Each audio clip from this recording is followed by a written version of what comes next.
তুমি কোন বাগানের ফুল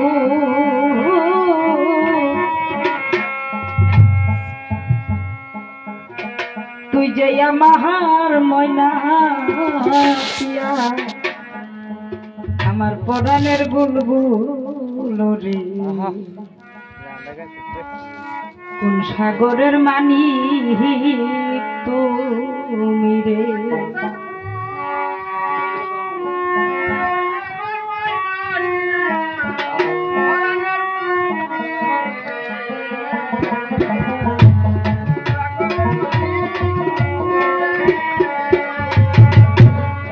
কোন সাগরে থাকরে তুমি কোন সাগরে ঘর সেই ঘরে যে পাইত রোজা বল নাই এখনো রে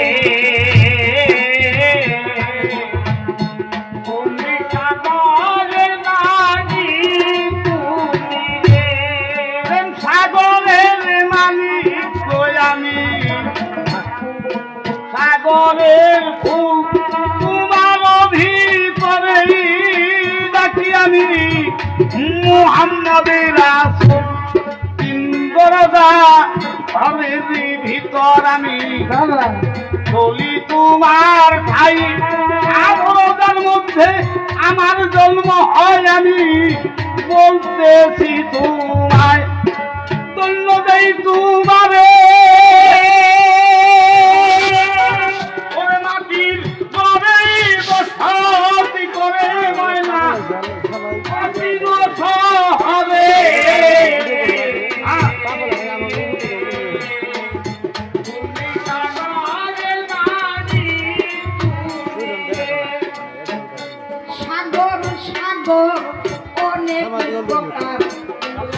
গেছে দাদা কোন সাগরের কোনটা নাম গো একবার দেও না কয়া প্রেম সাগর আছে একটি তোমারে কই তোমার নাই জানা প্রেম না থাকলো মানুষের কামের ভাব হয় না এইটা তুমি কি বলো না প্রেমের ঘরে সাগর নদী আছে আমি বলি তোমার ভাই সেই সাগরে জন্ম হয় মানুষ আমি বলতেছি তোমায় এই জগতের মানুষ মহামস্তকে যখন বিন্দু রূপে থাকে কাম সাগরে মায়ের যখন বাবাই দেয় উদরে প্রেম সাগরের মালিকানি পরানো বুলবুল তোমার ভিতরে যদি দেখো মুহাম্মদ রাসূল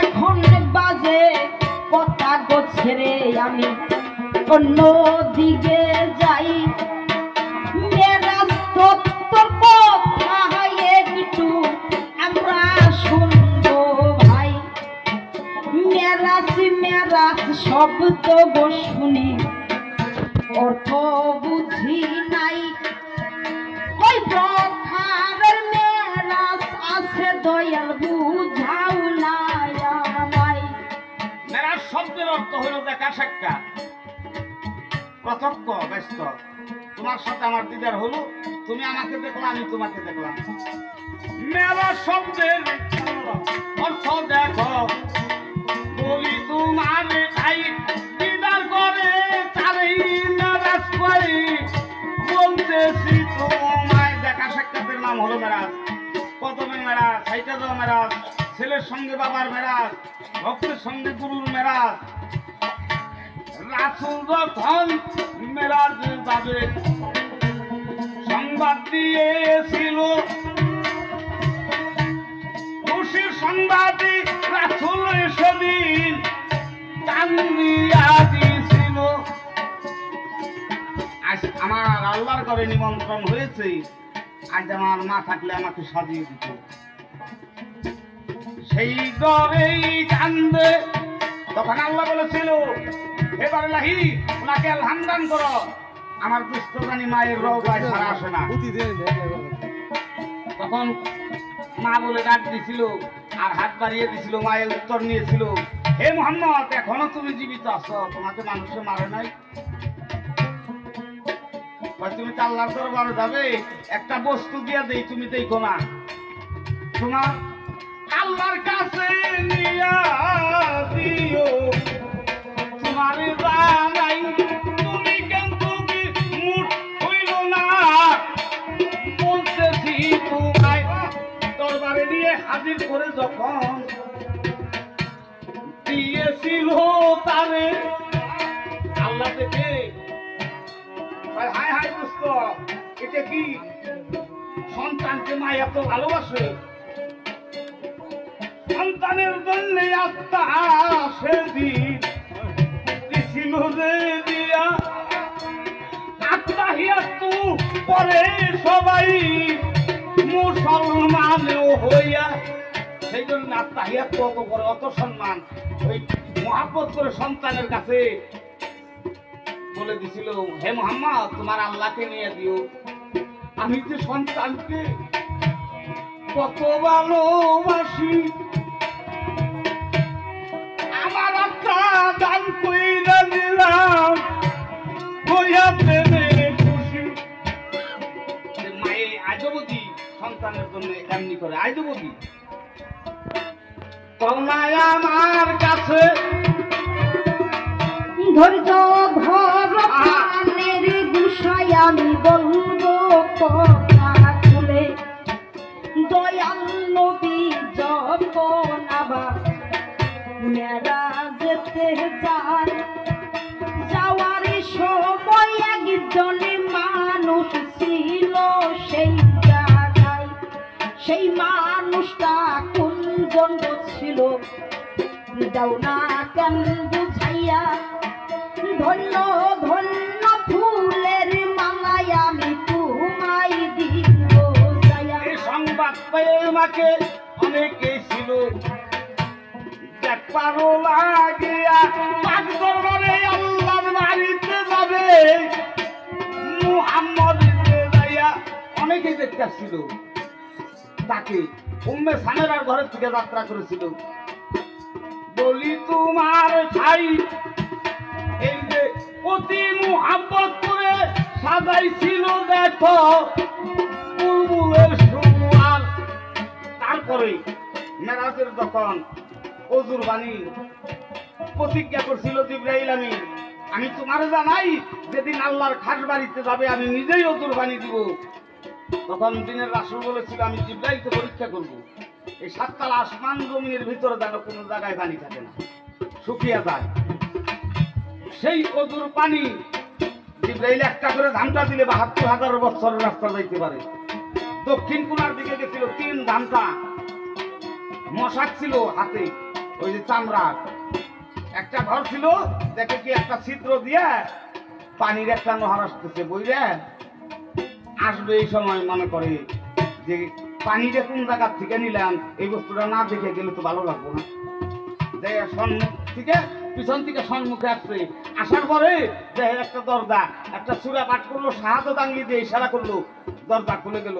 দেখে কি সাদা চাদর গায়ে দিয়ে একজন ব্যক্তি শোয়া ছিল। তখন উঁচা করে দেখছিল জিবরাইল, আর তো বলা যাবে না, এই জিবরাইল বন্ধ,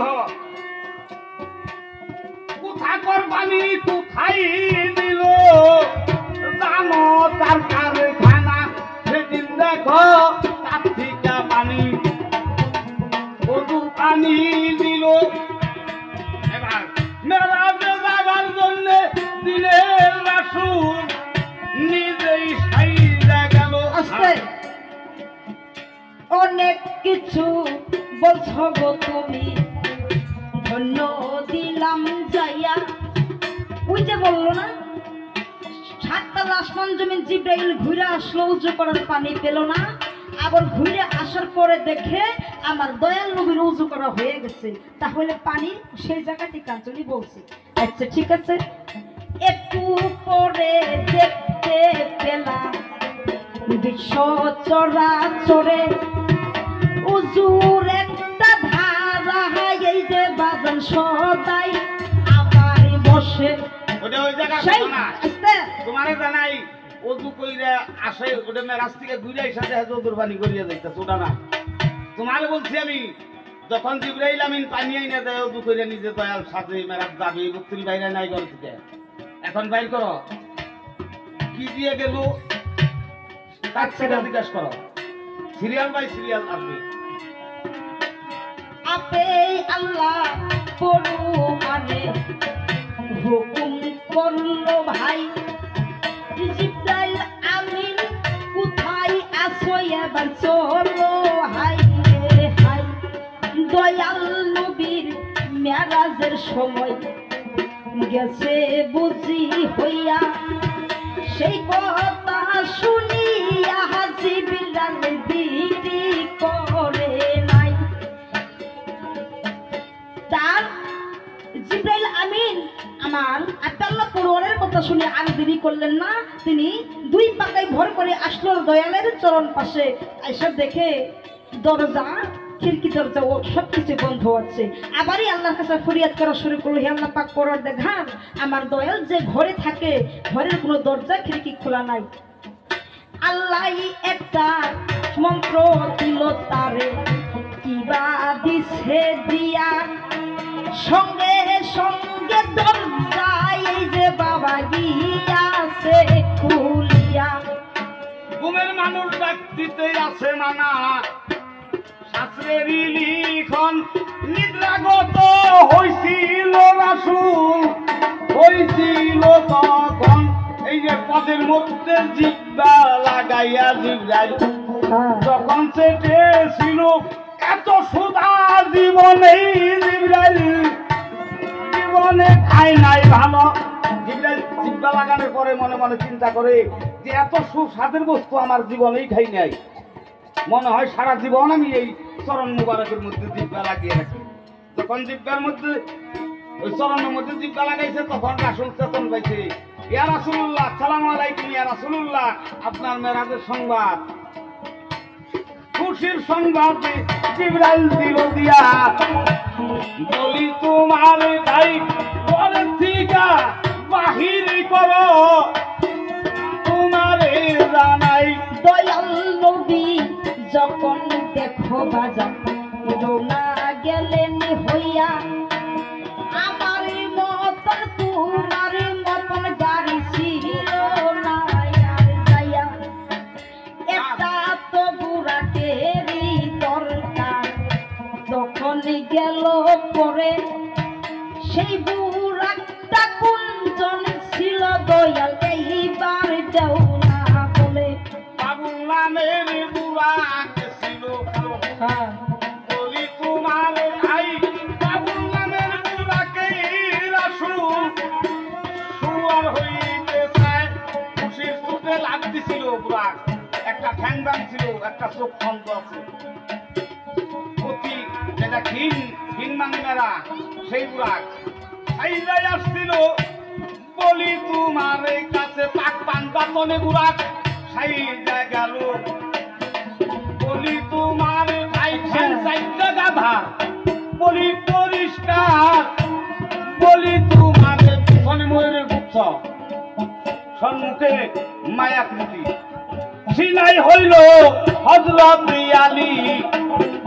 বলি তোমার ভাই দুই পাখা পরিদের আছে, অসুবিধা নাই। এই বুড়াকে শোয়ার যখন হইতে চায় নগুলার পাইল না, একটা পাথর নিচে দিয়া রাসূল করতে চাইল রওনা, তাও না কর হয় না। তখন রুহানিতে আব্দুল কাদের জিলানী রুহ মুবারক এসে কান্দে নিয়ে সেই বুড়াকে শোয়ার করে দেয়। তখন থেকে নাম রেখে দেয় রাসূল, যে আমি তোমার নাম রেখে দিলাম কাদের, বড় পীরের নাম। কান্দে করে বুড়াকে সোয়ার করে দেওয়ার পরে ওনার নাম রাখে কাদের।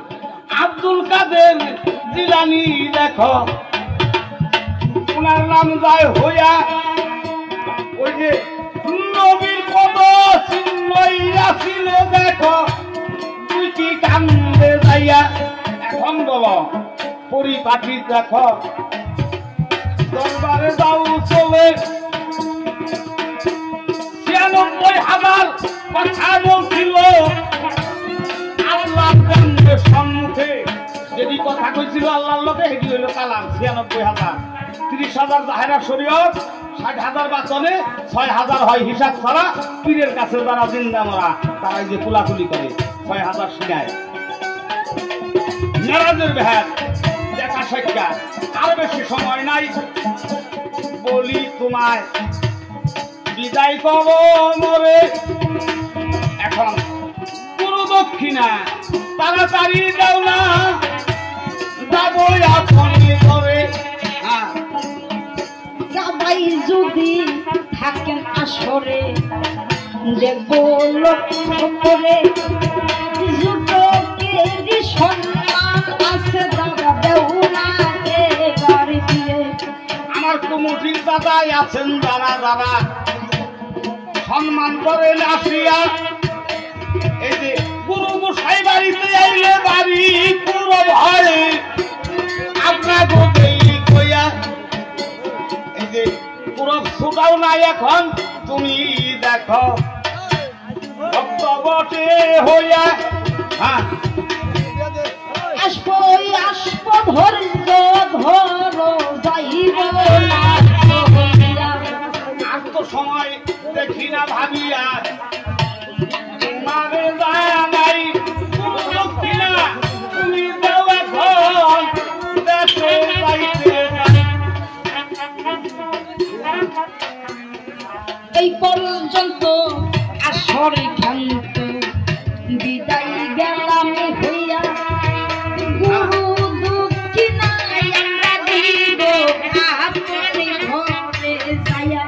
আর বেশি দেখো করবো না আমরা, বলি সবার ভাই গুরু দক্ষিণা দান করে এসে সভ্য সমাজ দান।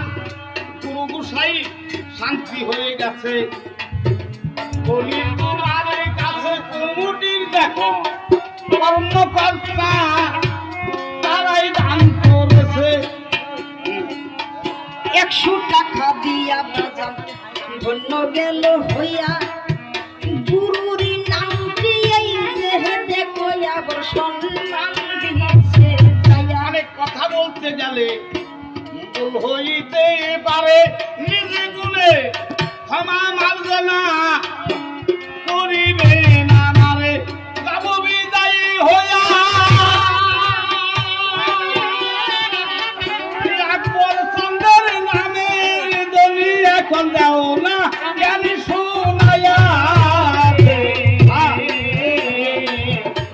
সাগরের পানি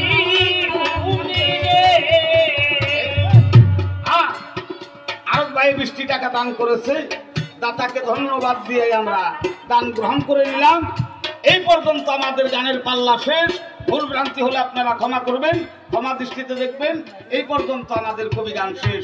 খোদা হাফেজ।